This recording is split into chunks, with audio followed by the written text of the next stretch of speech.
Okay, can everyone hear me? People online, can you hear me? Can people online not hear us? That's always a good thing to start with. Please, yes, send a message online and let us know if you're having trouble. I've got my bio here. Welcome everyone to TESS. I'd like to start off by acknowledging the traditional owners on the land that we meet today, the Gimoy, Wallabara, Udinji and Irriganji. And it's with great pleasure that I welcome Jean-Marc here today as our speaker. I just have a little bit of his bio here. So he's a professor, and he's a distinguished scientist with extensive experience in research, education, project engagement. I mean, I think I met you in the Amazon actually, but he was working here in Australia when we were over there, and you had been originally working on frogs. And he's now affiliated with the University of Sunshine Coast and the Durrell Institute of Conservation and Ecology at the University of Kent. That's really interesting. Jean-Marc has over 170 publications and has received distinguished scholarly awards and is presently leading the City of Gold Coast Restoration Dynamics project to develop remote sensing analytics for a variety of real-world conservation issues. Thanks very much and welcome, John. Well, thanks, Sue. So it is true, I met Sue in the Amazon. I did my PhD in Brazil in the Amazon on frogs. And that was a very long time ago. And I've worked on frogs for about 30 years after that. And it's only about 3.5 years ago that I shifted into working with satellites. So it's been a big roller coaster for me over the last 3 years. And what I'm going to do today is get you to join me on that roller coaster. So we're going to start off as a frog biologist. Just imagine you're in the Amazon, walking around at night, chasing frogs. Then all of a sudden you ended up back in Australia where you were born and ended up on the Gold Coast working in restoration. So I sort of evolved from frogs to koalas and all these sort of sexy things that you could get money for research for. But all of those require plants to live off. So I ended up going back to being a fundamental plant ecologist. And I did a lot of measuring and monitoring plant, different regional ecosystems and things like that. And so that's how I ended up at the City of Gold Coast. So I was an academic for about 20 odd years, 25, maybe nearly 30 years. And now I work for the City of Gold Coast and I work in their restoration unit. So I'm assisting them with restoration of native forests on the Gold Coast. I've worked with a lot of collaborators and you can see lots on the screen up there. And so without all of them, I wouldn't be able to give this talk. And also you can see on the bottom right there, my three real partners in crime. One is a very clever scientist at City of Gold Coast. One is a postdoc at the University of Sunshine Coast who's working with me on one of the projects. And the other is a postdoc at Griffith University on the Gold Coast. So over the last couple of years, I've built a team of people to help me work out what the hell to do with satellite data. And of course, we had to get drones in as well. So that was about my only animation for today's talk. But drones are, of course, very popular at the moment, and they're fantastic. They do amazing things. And the reason why they're so good is that they can get very high resolution data at a very small scale. But of course, that's very expensive and it's a very small scale. Whereas if we go to satellites, we can get the whole of the Earth and we can get it now at less than 1 meter resolution. So the technology has only just become good enough. And when I say that, I mean in the last 3 years, where the resolution is small enough to get it from a satellite so that I can measure things meaningfully in terms of botanical composition and forest types. So I'll take us through that. I want to talk to you a little bit about what is Earth observation, because it's a conglomerate of things. It's satellites, it's drones, it's aerial LiDAR, it's even taking a camera and taking a spheroscope of the canopy is an Earth observation. It's where you're actually using a tool of some kind to measure something on Earth. So since I've been in council for the last couple of years, I've initiated a bunch of projects, and I'm going to talk to you about them and try to explain to you what the data is like, what the metrics are like, what the analytics are like, what the outputs are like, and how we can apply that to local government. So I work for local government, and it's, as I've already sort of mentioned, it's all about scale. And a lot of the stuff, I talked with someone in the audience earlier about the Queensland government mapping systems. They're fantastic, but they're at Queensland scale. And their pixel sizes are bigger than this room. Sometimes a kilometre by kilometre, sometimes up at best 30 metres by 30 metres, which is probably about the size of this room. So if you're a tree sitting in the forest and a 30-metre pixel comes over you, I can't see you. You're just part of a blur of light. And of course, it's all about light. The major forms of Earth observation data that I've been looking into is optical, so that's visible light using aerial photography. And then you can split that into red, blue, green and various bands of color that are visible. So this is all visible light. So you can play with that in terms of data analysis. The thing that I got really excited about is LiDAR, which is light detection and ranging, which is another form of radar coming out of the sky that bounces back to a receiver. And the third one is SAR, which is synthetic aperture radar, which is a longer wavelength. So it's all about light and different wavelengths of light, and SAR is right out on the right-hand side of the picture. Interestingly, when I was in the Amazon in 1986, a fellow from Austria came out and was looking at SAR, analyses of the Amazon rainforest. So that was like 40 years ago. And now, of course, we're using it to measure deforestation rates in the Amazon. So it's a very well-used tool now. And the third, or the final sort of data or types of Earth observation data that I've been looking at is multispectral and hyperspectral. And I'll explain all that as we go along.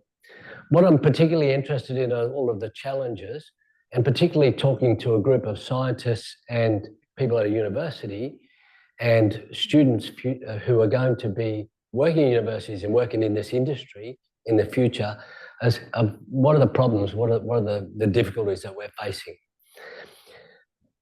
So think big, start small, and then scale.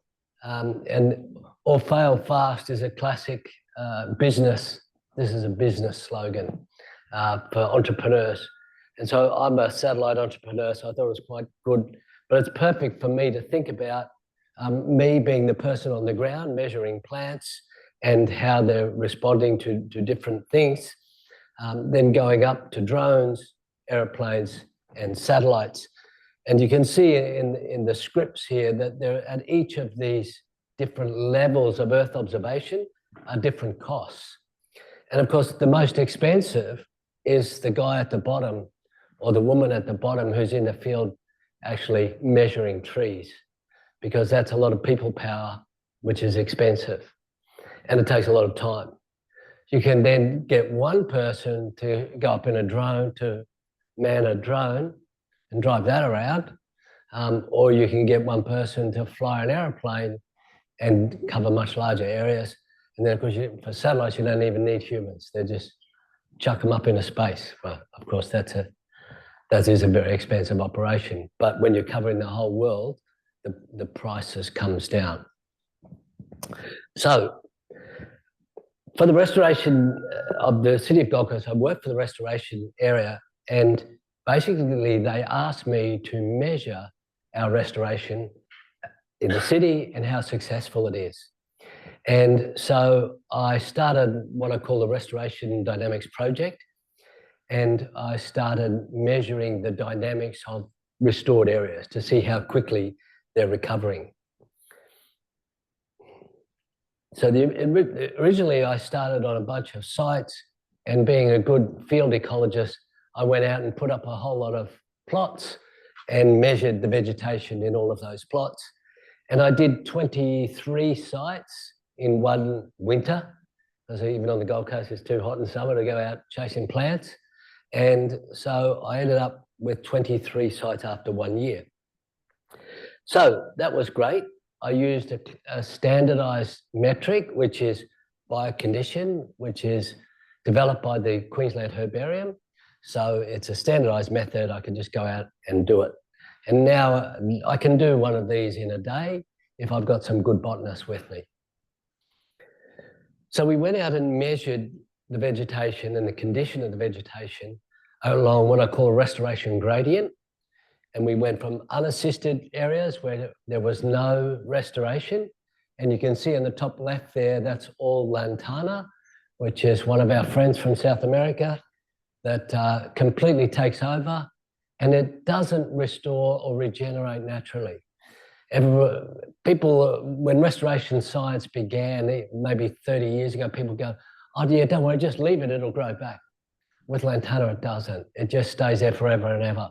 And some of these lantana buns, we call them, or patches, are over 30 to 50 years old, and they're just still lantana. So if we don't go in and do something, we can do construction where we plant trees, or we can assist it by just removing weeds, which is a primary, I guess, type of restoration. And I compared that with some remnant sites. So to do this, I could only do one regional ecosystem. So I chose RE 1211.3, which is a Queensland government, again, classification of vegetation. And then I went out, measured all those plots, and you can see the data there. It looks beautiful. I've got a lovely pattern where my unassisted sites didn't really change at all. And maybe in 30 years' time, a few trees might pop up eventually and take over, but they may not. You can see there's no obvious line there.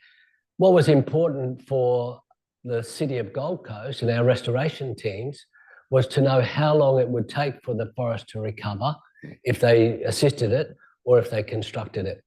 And so you can see there, I'm just using line of sight, put in 7 and 12 years as where there's a pivot or a change in the benefit to biocondition with time. So years since intervention, we know that if we, after 7 years, the forest is probably good enough we can walk away and doesn't require assistance anymore. So this is all about cost-benefit analysis and how much it costs to restore native ecosystems. So it's very important. The problem is that I spent a whole year out in the field and all I got was that much data, and it's only good for one regional ecosystem. So how can I apply that to a Melaleuca forest or some other? This is an open eucalypt forest. I said, there's so many people like Sue and everyone else working on rainforest. I wasn't going to worry about rainforest. I thought we'd need to get some data on eucalypt forests. Okay, so I set that up. We did the field condition. I then realized that my next best option is to use aerial photography. So all that time in the field is too much work. It's going to take the rest of my life and someone else's lives to do what I'd just done for just the Gold Coast, like just the regional ecosystems of the Gold Coast. So I started looking at aerial photography thinking, oh yeah, here's a shortcut. And of course, aerial photography is not that much of a shortcut, and that's particularly because it only gives you a measure generally of cover, canopy cover, but it doesn't tell you how high the trees are. So that's when I started looking at LiDAR. So the LiDAR is beautiful. This is the gold, liquid gold, whatever gold of the Earth observation satellite world. If you can get LiDAR, you can't do any better. A beam hits there, bounces back, it hits down here, bounces back, it tells you exactly how high the tree is. So it's magic, it's beautiful, and I'll show you some nice data, but it's expensive. So once again, it's a trade-off. So I got in touch with someone from Switzerland, working in Restore, which is a global network of restoration. And they were doing some work where they would blend LiDAR with aerial photography to using machine learning or a form of AI to create a better measure of canopy cover. And so then I could get some data analytics similar to what I've just shown you. So first of all, I had to make sure that my LiDAR canopy cover and my estimates of canopy cover based on the aerial photography that were corrected with LiDAR were good. So I'm pretty happy with 0.8789 in ecology. Anything over 70 is sensational. If you can get over 80, you might want to check the data and make sure it's real. But because I'm using LiDAR, which is perfect, then, well, reasonably perfect, I wasn't too worried. So this is what I did next. So this is where we use LiDAR trained optical imagery on the left, and then we could measure the canopy cover, and we could split it into different heights. So it gives you some coarse measures of height, but not as good as LiDAR, which gives you the exact height of every tree in the forest. And we'll come to that a little bit later. Actually, I haven't got it in this talk, but now I'm using LiDAR to create that map on the right, but every tree canopy is, or every tree crown is separated, and you get the height of every crown. So it's even much more advanced than this, which is categorized into groups. So with this, I could go back in time. So I got aerial photography from the Gold Coast going back some 30 years, and then I could measure the canopy cover, and I could see how quickly it had grown back. In the graph that you see there, I've got all of those sites, the restored sites, the actively managed sites, the reconstructed or plantation sites. And the top right there is our beautiful remnant forest patches. So you can see that they've generally stayed consistent through time. I just zoom in on that left-hand side, we could see the patterns a bit better. And you can see that those years since treatment go out to about 7 years. Again, confirming that after about 7 years, you should be able to leave it and let it grow on its own. So, and naturally regenerate after some active work. So that's great. I could do that for my sites. Once again, I was constrained by that regional ecosystem because I had supporting data for that. So the next thing I wanted to do was go bigger again. And once again, it would, for me to do the field work, another 50 years, or I could get aerial LiDAR. So the aerial LiDAR picture you can see there on the bottom right is just a beautiful example of what a forest should look like from a LiDAR image. And the top picture I've just popped up there shows you the point cloud. So it's very important in terms of just understanding what LiDAR is and how it works. As I said, it's very simple. It's just a beam comes down and bounces back to the sensor as the airplane's flying across. So there's a lot of physics and maths and calculations to make sure that signal, that return is correct. So it's very complicated physics, but for you or me as a user, you just get given the point cloud. So that point cloud means every point in that cloud is a reflected light back to your sensor. So it gives you an exact height and an exact position in 3 dimensions. Fantastic. You can reconstruct trees, you can do all sorts of things with this. There is a slight problem though, and that is the point cloud depends on how many points you have per meter squared. And as I said earlier, the technology has changed so much that in 4 years, it's gone from 40 points per meter squared to 4,000. So for me to analyze LiDAR data from the Gold Coast, I've now got over 17 trillion points. So and the technology is only getting better. If I get drone LiDAR, it's even higher. You can get up to 40,000 points per meter squared, which is just insane, right? So you can get incredibly good visual pictures of trees and forests. But if you want to analyze the whole of the forest, then you start to need processing large amounts of data. So this is what the profiles look like, and it's just a whole blur of pictures for you up there, but you can see that on the bottom, the black are the remnant forest sites, and the red ones at the top are they're your unassisted sites. So they're a sort of a mismatch. Some of them might have a tree that was left in the paddock, and then you can see in blue are the constructed. So when we do plantations, it's very uniform. The tree height's exactly the same at all the sites.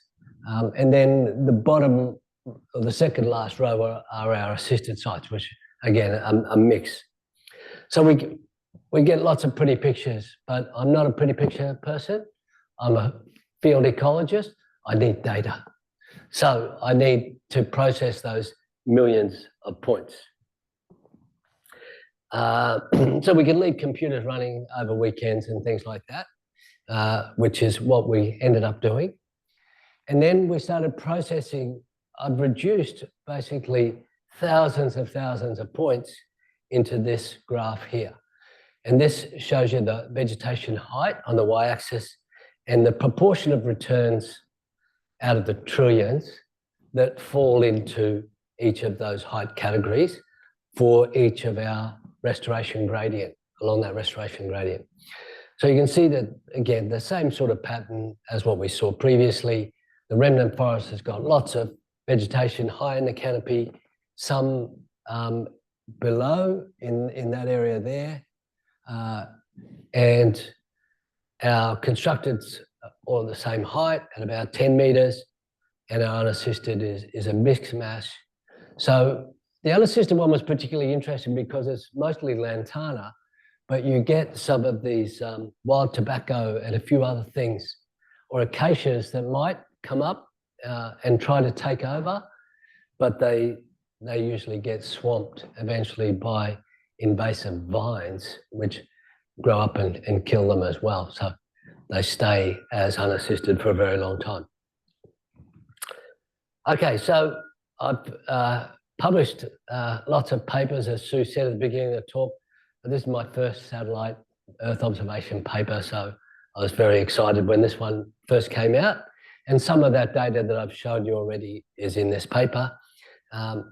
And some of these, when I started to get the data out of those point clouds. So here I was looking at biocondition score on the y-axis, and I was trying to find a good predictor of biocondition to save me going out and spending all that time in the field measuring plants. So I looked at shrubs, I looked at the total canopy, I looked at just the upper canopy. I was trying to slice up that point cloud to work out where in the point cloud I could predict biocondition. The best one is the top right there, which is the shrub cover, and it's a negative relationship. So if there's lots of shrubs, it means that they're probably weeds, and that it's probably not good, not in good condition. I've come along a bit since then. So this was that paper that was just published. I can't remember if it was January this year or January last year, but fairly recently. But this was my favorite, I guess. This was the best R squared I could get. So the best predictor of biocondition was the raw point cloud, and it was all of the returns in the cloud. So if you imagine that this is a cloud, this lectin thing here, all of the points that bounce back, this is a mean of all of those points. So it's not the canopy, it's not the ground, it's a mean of all of those points. So it gives you a measure of a combination of height, but it also gives you a measure of how much subcanopy and shrubs there are. So the more shrub, subcanopy, canopy you have, the higher the mean raw point cloud value is. So it makes sense that it works nicely to predict biocondition. The problem is that computationally it's ridiculous. To work in rainforest, it's not going to work so well because it won't penetrate. If there's too much canopy, most of your light is reflected back to the plane before it gets through. So you don't have a lot of good penetration. So it doesn't give you a good measure of the shrubs in a rainforest. This is all open forest. So we're still using my one vegetation type that I've focused on. So then I worked out that instead of computationally analysing trillions of points, I could convert all of those points into a raster layer. So for those of you who don't know what a raster layer is, it's a sum of all of the points within a cube. So, or what we call a pixel. So let me try to find an example. If this is a pixel from an aerial photograph, so it's all of the light that's reflected from that square. I can take just the first returns, which is the first light that's reflected, which means it's only the canopy. And then I can get all of the measures within that pixel for the canopy, and then I can just do a mean of that. And then that pixel has a single value, which is the mean height of the canopy. So I used a canopy height model to analyze the 17 trillion points. It took from Friday till the next Monday. But 3 days later, I got a raster layer, which is just it's 1.2 gigabytes. Woohoo! I've got something I can throw into GIS, ArcGIS, and I can analyze it very easily because instead of having millions of points in that pixel, I've got one value, which is the height of the canopy. So when I did that, you can see in this one here, I started looking at, I could also get a value for the canopy cover in that pixel. So instead of trillions in a cloud, I've now got a single value, height and canopy cover, and you can see the relationship is very good, as you would expect, along that restoration gradient again. So that once the vegetation height gets up to 10 meters, there's very little gain in biocondition. And that makes really good sense as a vegetation scientist, even though I'm a frog biologist. But because you would expect that once you've got a tree canopy cover, it will shade out the weeds and you'll get good vegetation back again. So this is, I shouldn't say it's not rocket science because it is rocket science. We're using rockets, but it's a very obvious result. So using that model of the canopy height cover and using the values for every pixel on the Gold Coast, I took out for this regional ecosystem, so instead of just having my 23 points, I could now measure every polygon of that vegetation type on the Gold Coast and give it a value for canopy height and a value for canopy cover based on those rasters. So now I've got 572 polygons, a lot of points. And if you're a data analyst like me, you're very happy. You've got lots of data. You can see it's a beautiful relationship. I couldn't ask for better. R squared of 0.91, not surprising for obvious reasons I just mentioned. But what's nice about this is now I can go back to my managers and say, well, the science, I've got a lot better data now. I can use the Queensland government benchmark data for that regional ecosystem. So the Queensland government tells me that remnant forest is greater than 25 meters high and it's got more than 70% canopy cover. So if you look on this graph, you can just line that up. So using those profiles, I can then categorize all of these sites as regrowth, remnant, or disturbed remnant. And from a council's perspective or from a management perspective, we would just look for these ones at the bottom left because these are the ones that clearly need assistance to be restored.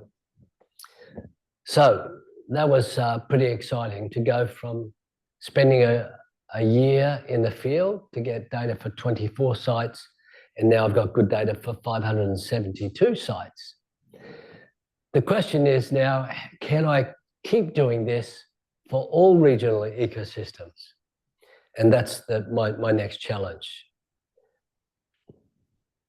So we got really great, accurate, high-resolution mapping using that LiDAR. But the problem is it's expensive, and it's only captured every 4 years, which is fine if you just want to measure restoration and how quickly the forest is recovering every 4 years. So I'll tell you that's probably all right, isn't it? If I'm gonna send you back out in the field to re-measure every tree in the forest, go back every 4 years, you'd shake your head and say no, but anyway, we've got that data. The problem is we cannot determine species composition. So we're still never going to replace the botanists in the field. So I started looking at satellite alternatives to help me with this. So even the LiDAR, if I wanted to get it more quickly, I can get it from a satellite source. So now I'm going from aerial LiDAR to satellite LiDAR. And there's one company, JEDI, which captures LiDAR from satellites. But the problem is it's at that scale of 25 to 30 meter resolution. If I had a lot of money, I could get better satellite data. There are other satellite data sources out there, but they're very expensive. The military are all using them. The military is paying for them. They want to be able to find tanks in the forest in the Ukraine. But for a plant ecologist or a city council that wants to know about restoration, it's still out of our reach. So I started looking at SAR, which is the next form of satellite data that would give me a measure of vegetation condition. And I read a paper about using SAR in the Amazon to measure deforestation. And I thought, oh, this will work. Let's do it. So I applied for a grant with the SmartSat CRC and got together with the University of Sunshine Coast. And I've got a postdoc working on this project now. We started getting satellite data. You can get 100 square kilometers. So we've got on the top right there is the Big M, which is a part of the Gold Coast that covered all of my 23 sites that I've used so far. But I put that picture up there to give you an idea of what satellite data starts to look like and how much it costs. To capture the Big M using WorldView 3 cost me $12,500. So sounds like a lot, but it's not many field days for 4 people in the field, four crews in the field. So SAR is synthetic aperture radar. It's sort of like LiDAR, where light comes down and bounces off the trees and is reflected back to a sensor. So it's capturing that kind of information. The difference is that it gives you a measure of scattering of light. It doesn't actually give you a point cloud like we get out of LiDAR. So the image on the bottom there on the right, this was published in a journal recently.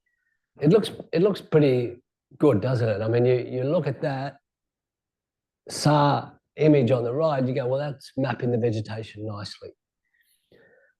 It works really well at this kind of scale. It's a big scale, and it's where you've got completely deforested areas and forested areas. So it can pick it up quite well. But when you've got much more subtle differences, like I've got along a restoration gradient, we're really struggling to get it to work.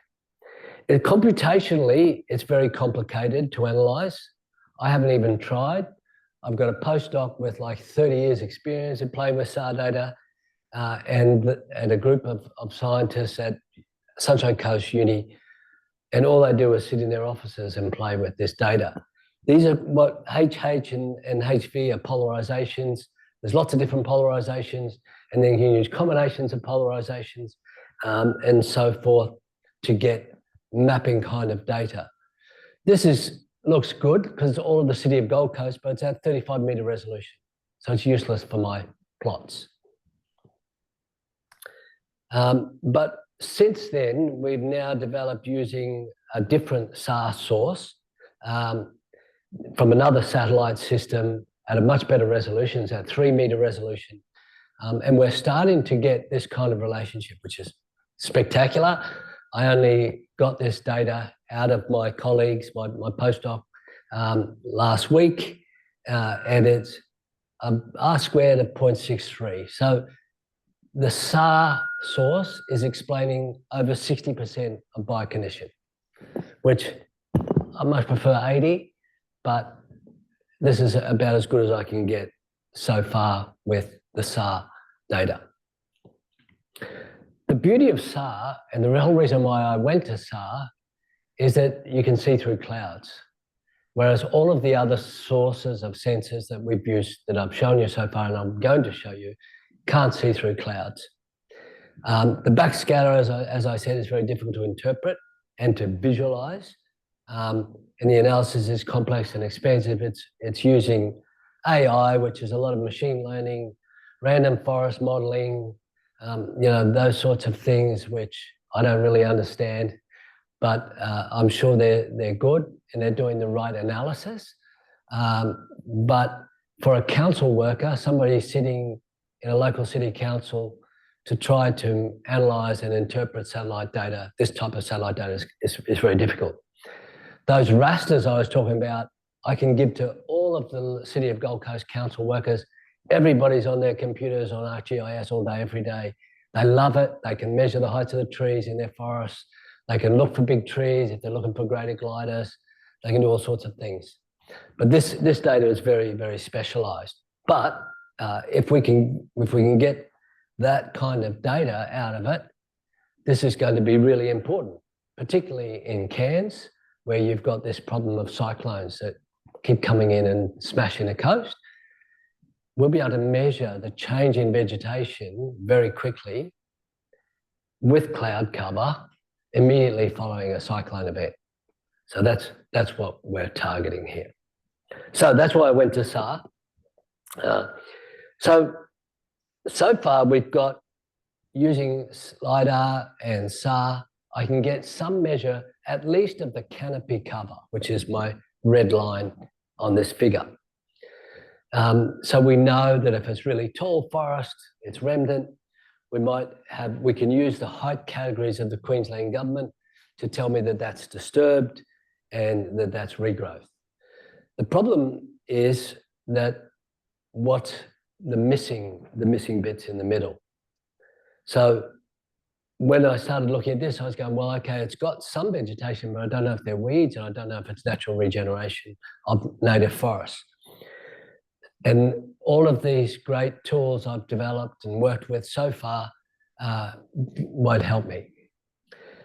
So then I started looking at other ways of detecting non-native plants using hyperspectral and multispectral data. So another project that I got funded, again, through the SmartSat CRC. We started the project, I wrote it originally focusing on hyperspectral data, but it turns out that the hyperspectral data and analysis is far more complicated than even some of those SAR analyses. Got together with a drone team, so a private company came on board. This is Nat Parker from Airborne Insight, and he offered free drone footage as part of the project. And I joined together again with a bunch of other local city councils. So Logan City and Sunshine Coast Council, and then Logan City and Scenic Rim also joined in, and Ipswich. People started ringing me going, we want to be in there on this project. So they were getting pretty excited because it's all about mapping weeds. This is what a multispectral data looks like visually. Again, this is, I'll show you in a minute what it looks like spectrally.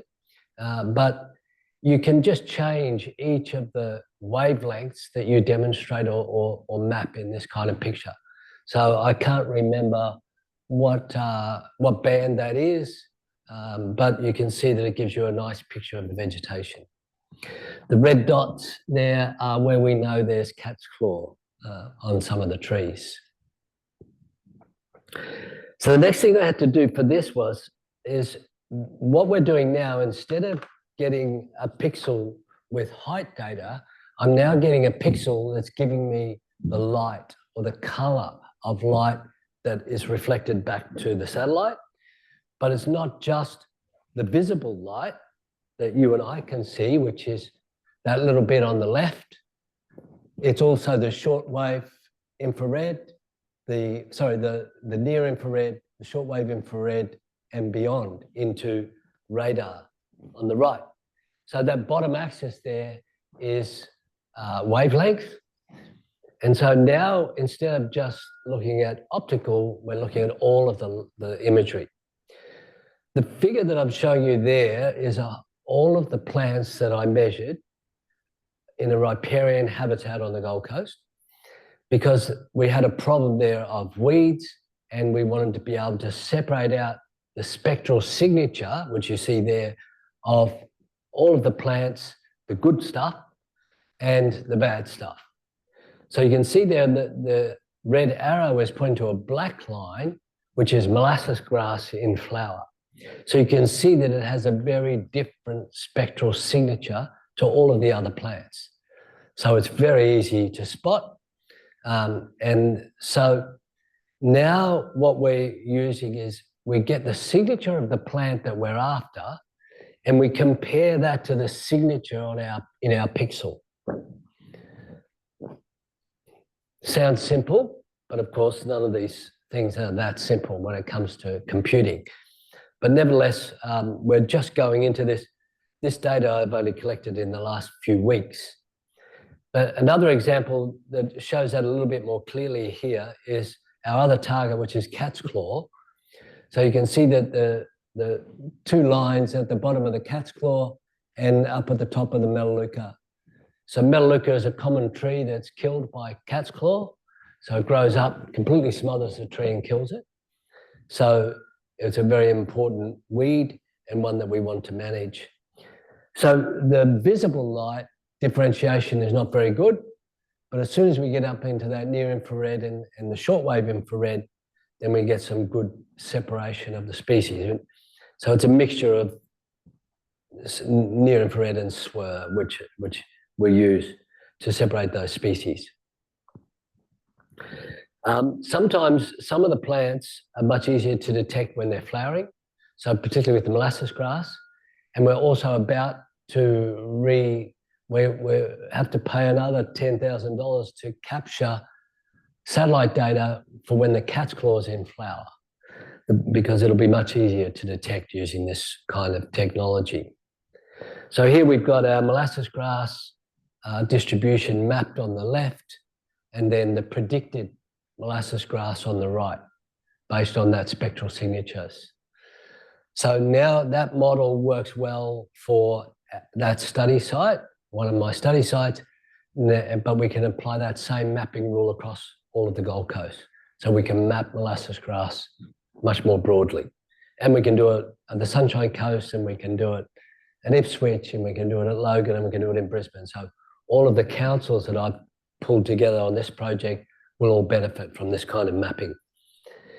Similarly for the cat's claw, which is that really invasive weed that kills the trees, you can see here we've got some nice mapping outcomes. So that's worked very well. So I've gone through each of these major sort of sources of satellite data that I've been using, or Earth observation data is more accurate because some of it's from drones, some's from aeroplanes, some's from satellites, and we're using all of those sources. But that was all good and well for measuring vegetation structure. But of course, as soon as the disaster management team found out about what we're doing, they were like, oh, can you do it for us? We just had a major storm event. So last Christmas before last, Christmas 23, we had a major storm on the Gold Coast, which flattened a whole lot of trees. And it took us, you can see the image on the bottom there, that the trees were completely stripped. So they weren't necessarily knocked over, they were just stripped.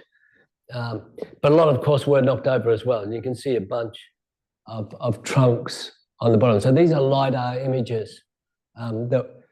So when this first happened, it was a major disaster on the Gold Coast, and our restoration crews spent 3 months driving around trying to assess the damage, to find out how much of our vegetation was damaged, how many trees were over our fire breaks, all those sorts of management things that we needed to know immediately.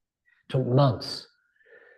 By the time we got an aerial LiDAR up in the sky at a cost of I think $120,000, it was March, and we didn't get the process data, the post LiDAR process data, until April, May, June, I think it was, and then it wasn't processed correctly, so they had to recalibrate it, and we couldn't analyze it until August. The storm was at Christmas. So this is not working very well. Great technology, beautiful pictures, beautiful imagery, but not practical, which is why I was looking at that SAR project. SAR, and the other thing, they had to wait to fly for the LiDAR for when there was no cloud cover. So aerial LiDAR, the satellite optical imagery, some of those other sources, but not any good due to cloud cover. So that's why we're really keen to keep working on the SAR project. But I wanted to give you this, show you this example of how we can use these different satellite sources. So this is a Christmas storm. We needed a tool that's practical, user-friendly, timely, as in we need the data within days, if not immediately. And of course, it has to be cost-effective.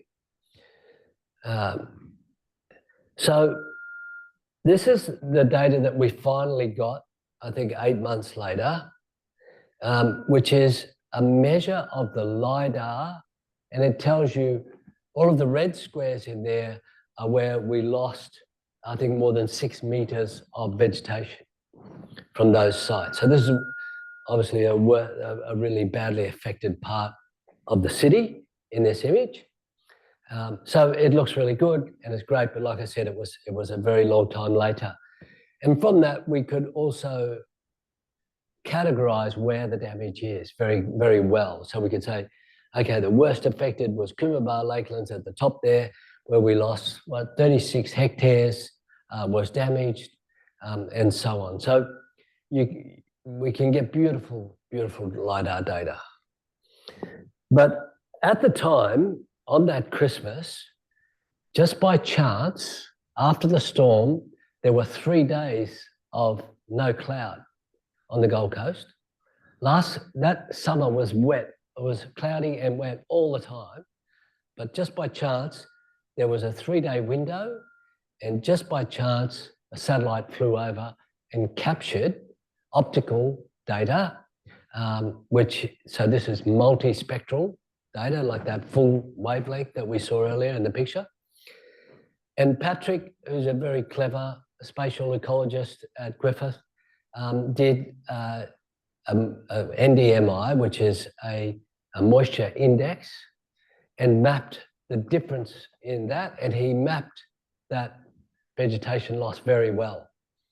And when we compared that with our LiDAR, which is much better, of course, 6 months later, it turned out there was actually a really good predictor. So if there's no cloud cover and you can capture multispectral data, you can measure storm damage very quickly, but very coarsely. And as I said, this is the much better imagery that we ended up with. So this is the kind of data that we're starting to play now with LiDAR, where we can measure damage.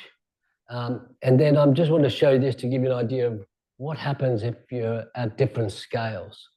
And the problem with the JEDI, which is our satellite LiDAR source, is that the pixel sizes are so big. And so your data becomes less informative. It's okay if there's a really highly damaged site. This is a small area that's really highly damaged, so it comes up nicely. We also just started looking at some of the once again, this is another multispectral analysis. And this also maps very closely to the LiDAR data. So this was pretty exciting to get this map. And so I forget what pixel size this one is, but you can see that the mapping there is very good. So to wrap up, we've started using lots of Earth observation data. We're getting lots of interesting results, and the technology is getting better and better every day, and the pixel size is getting smaller, and the resolution of our results is getting better and better all the time. I've been applying some of these for evaluating restoration, mapping these invasive plants, disaster management, and also looking at the general condition of the forest, which we can do for measuring the impacts of climate change once we've got data over long periods of time. And some of these data, satellite data, do go back in time quite a way. So I can get LiDAR from 2009, but I think it's about, that's the one that's about 40 points per meter squared. So it's not very high resolution. So we've got all of these tools that are developing to assist managers, and this is where my local government hat comes on. We've got all of this pre-processing, processing, ground validation, classifications, and eventually out of this fairly complicated pipeline of data analysis, which I've got postdocs at universities doing to help me through that process. I can do the LiDAR stuff myself, which is why I love LiDAR. Another reason why I love LiDAR so well is because it's very easy to analyze. But using these, we can measure things like species composition and biocondition and condition of forests. We can map it using GIS, and so it's very useful tools for managers. And we can put that into decision-making frameworks. So if we go, the condition is very poor, we need to spend our money on restoring those parts of the forest. So that's sort of like the process that I'm developing through time. And the end of the day, we want to be able to have a product that any council can use, that will give them basically, they get the satellite data from somewhere and they end up with a map of the distribution of their weeds, which is all I want as a council forest manager. And of course, maps with pretty pictures are always great. So just to wrap up, I don't know how I'm going for time. Am I over time yet? Or 1 minute.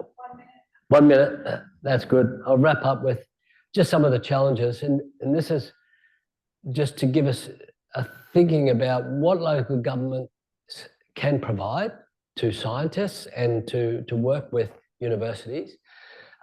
We've got limited money, very limited money, and the Gold Coast is one of the richest councils in Australia, so we've got money to pay me to be basically a professorial level scientist at a local city council, which is very unusual.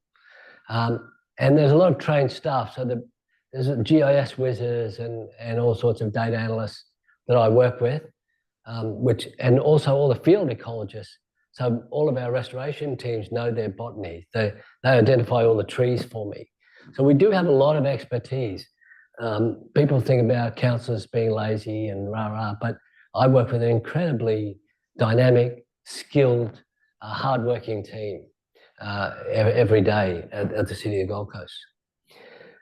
But what we lack is expertise in a lot of these sorts of analytics, particularly. And we need expertise. We also need usable products at the end. And we need tools which allow us to do that. Academics, of course, provide that innovation with data processing and analytics. So it's very exciting to work with universities to do that. But they require lots of money, and they require lots of publications, and they require students. And in satellite data analysis, there are very few students. So I advertise both of those postdocs, and I really struggled. You couldn't get anyone from Australia, we had to get people from overseas because they're the only people with the expertise that could do this kind of SAR analytics. So that flips back to the universities, that there's a lot of work to be done in universities in Australia with bringing students up to these kinds of levels of analytics. The one student I had was going to do honours at Sunshine Coast Uni, and she started a project with me in one of these projects a couple of years ago, and she got a job straight away with the satellite company who sells us the satellite data. So the provider and company employed her, so she never did honours. She's now earning quite a good salary working for private industry. So for any of you out there who are looking for work in the future, get into this because you're in very high demand. And so the demand is also coming from these industry companies. They are really good. They have a lot of expertise, and they provide bespoke outputs. So they give you exactly what you want. So council spends a fair bit of money on consultancy, and so we love industry because we give them a certain amount of money and we get exactly what we're paying for, and we know what we're getting before, and we know how much it costs. So, but as I said, their biggest problem is getting staff who are trained, which links back to the universities. And of course, they're expensive. They're not cheap. So they're making a buck. Okay, so lots of partners who work with me on this project. I've got the research universities, UQ, Stuart Finn at UQ has also been an important part of this process. He lent me I think it was $120,000 radio spectrometer that I used to measure the wavelengths of plant leaves. So I'm very grateful to him for that. GeoImage and Airborne Insight are the private companies. And then I've got all of the other local city council that I've been working with. So thanks to everyone who came in on that, and Design Proof Studio has also helped with data analysis. So thanks for listening. Questions if anyone's got time or energy. Otherwise, we can chat outside. Can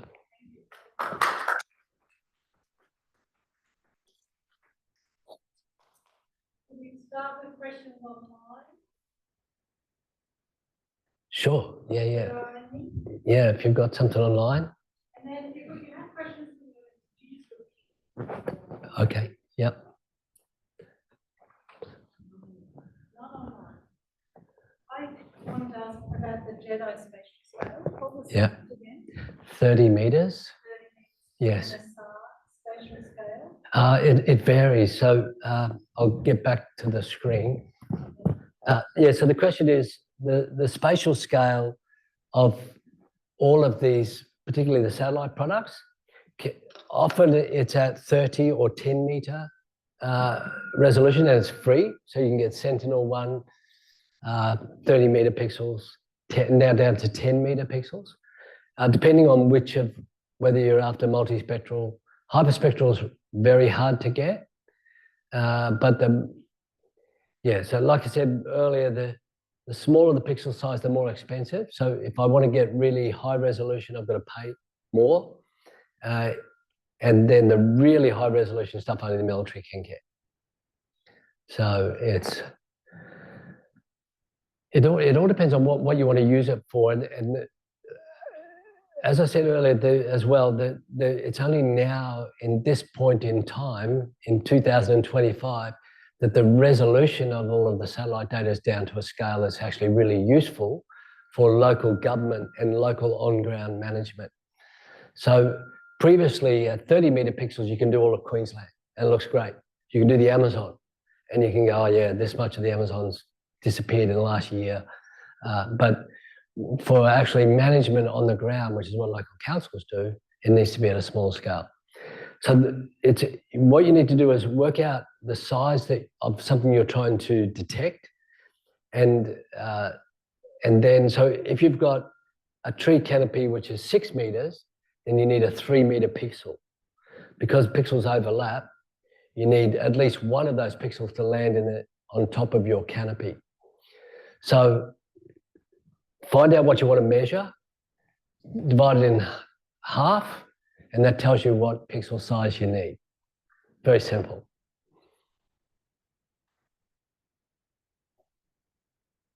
Did anything come through online? It says up there, oh no, that says, hi everyone online, good to see you. I'm sure that you might be watching this in 2 months' time. I just want to start off by saying thank you. That was a very nice presentation and I really understood almost all of it. That's great. Okay, so the first question was, does the biocondition score only focus on the status of the vegetation, or does it also take into account invasive fauna, or probably invasive flora as well? Yeah, it does take into account invasive plants, but not fauna. So it's purely a vegetation condition assessment. It's based on the height of the trees, the heights of the shrubs, the subcanopy, and species composition. So it's very measures how many the diversity of plants within the plot, and also measures of the ground and the logs on the ground and the litter and things like that as well. So it's a composite of all layers of vegetation. Okay, and the second question, this will be a hard one. So back in 1986, do you remember the name of the guy who was doing the SAR imagery in the Amazon? Definitely not. Definitely not. Sorry. Yeah, I thought that would be a long. There's no way I can remember his name, but I know someone who would remember. I could find out if they really want to know. All right. Well, if they really want to know, they can email us and we'll forward the email. Yeah, he was from somewhere in Europe, and I'm not even sure of the country. Maybe the Netherlands, actually. I'm pretty sure he's from the Netherlands. All right. Just Google SAR papers from the 1980s. All right. Constantine, Google. It wasn't called SAR. It was just called radar imagery. Radar. Okay. Yeah. Well, thank you. Unless we have any more questions. Oh, we have. Yeah. I've actually got a few questions, but I'm going to keep it short. First question, why did you use the NDMI and not NDVI to identify like the storm damage, which is much more focused on photosynthesis, right? That's reduced after the damage. That's one question. Yes. And then the other one, could you repeat again, how did you get to this raster, like the height of trees? Yeah. And also, if you want to measure the height of trees, obviously you have to know where the terrain is. Yes. And you said earlier that in rainforests, the lidar doesn't penetrate the canopy. Yeah. So then how do you get to the ground? Yeah. So that's a bit of a mystery to me. Yeah, yeah. And the third question is, I'll leave it there. Okay, Yeah. so we can talk outside. The vegetation index or the moisture index. So there are lots of different indices that you can create by comparing different multispectral wavelengths, and so that's all they're playing with in those two indices. And it was just that the moisture index worked, and a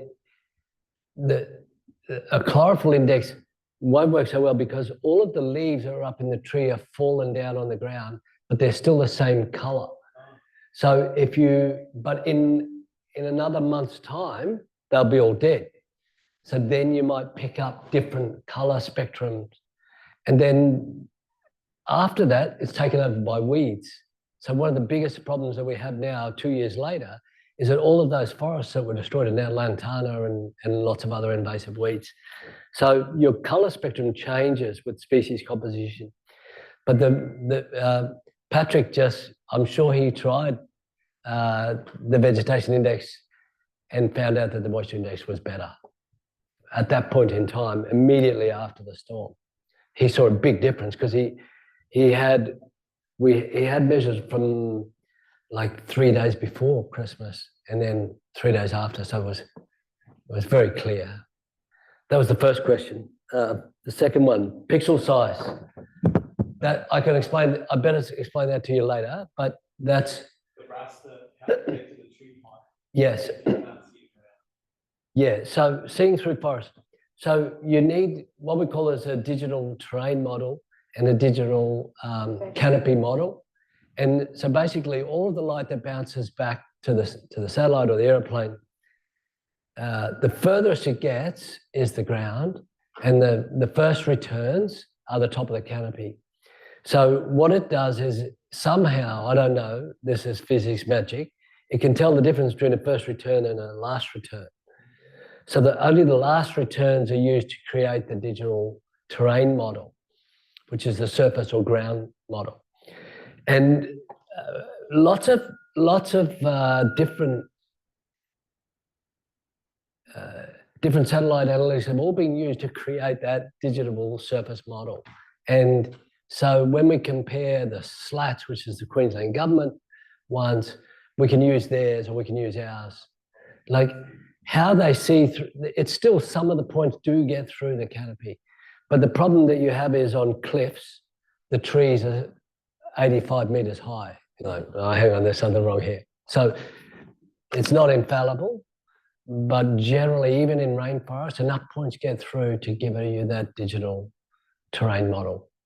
But technically, it's a pain in the ass trying to minus one. You've got to minus the digital terrain model from the digital canopy model to give you your canopy height, or the height of every point in the point cloud. One more question, and then Thanks very much. This is a really non-technical question. Great. I note that towards the end, you said that the universities need to train up more people to be able to help you. I'm just wondering, to what extent would the Gold Coast Council collaborate with the universities to provide work placements or anything like that, that you could have a, cooperative thing that you help them and they help you to find that workforce? Yes, definitely. We're doing that with both of these SmartSat projects. So we're doing that with both of these SmartSat projects now. So I've spent a lot of time with myself and other council workers in the field with the university people doing those two projects.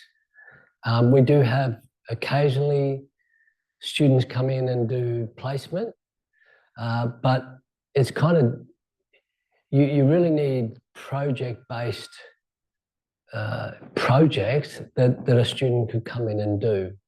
So, but we're very keen to collaborate, and we have already, and we've put in a lot of money into these projects to fund these projects. So the universities get postdocs for free, from partially paid by councils and partially paid by the CRC. So but it is a tricky one because these CRCs the CRC is another one that's disappearing into the woodwork. So there will not be a SmartSat CRC next year. So that whole research side of things could disappear. So we can do stuff with universities, but we don't have a lot of money. That's all.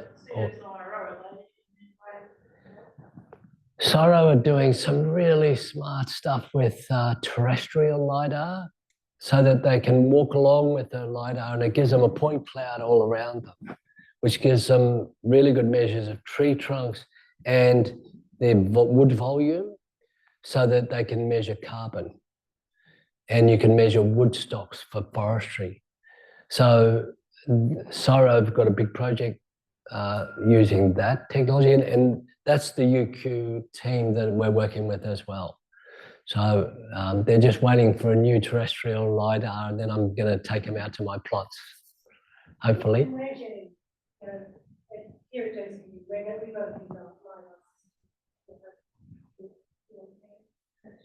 Yeah.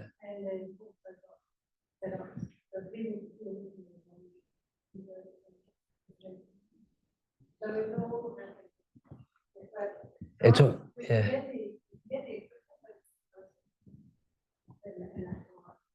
Yeah, but analysing that data is really difficult. Yeah. So it's a whole new expertise in science, in vegetation science, that just hasn't been around. Yeah. Okay.